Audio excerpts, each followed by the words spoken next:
Ayan mga kapobre, tabugok na naman. Pangatlong tabugok na to. So maliit nga lang.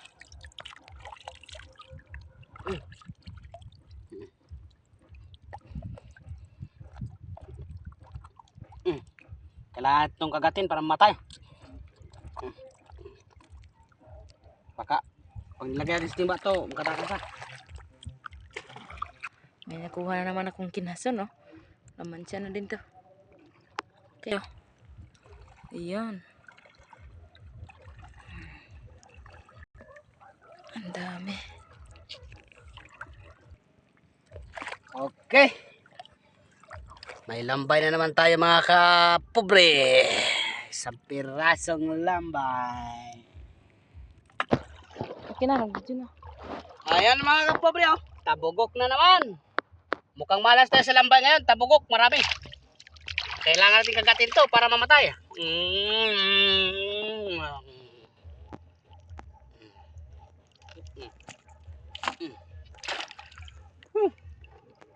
At ito pa mga kapobre, oh.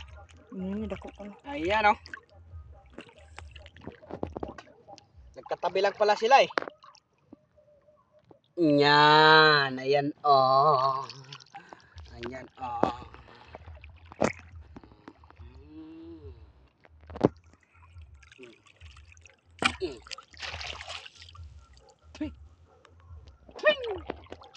Sila sa mga sa ano na to mga kapobre. Lalagan. Pero ito paborito ko talaga to. Hindi ko lang alam yung pangalan. Pobre, lalagan yan. Kinason. Ang ulam din to. Ayan.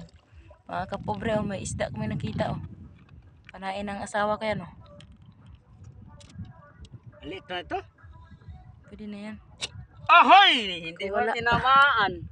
Pobre.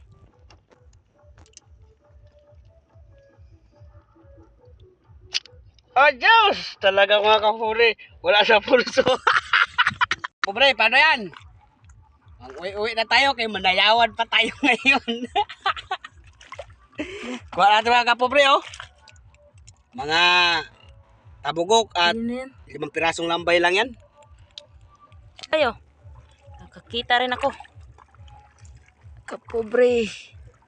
Dako kaining lambayan, eh. Hoy, grabe si Mrs. Kapobre, oh. Ito mga kapobre, oh. Ayaw, ibalik. Nagkapli na? Joke lang, it's a prank.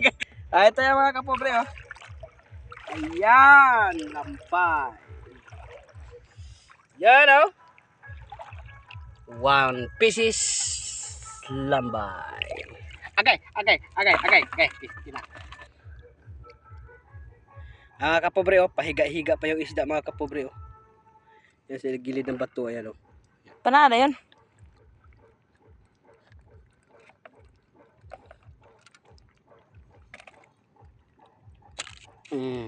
Patay kang awan ka.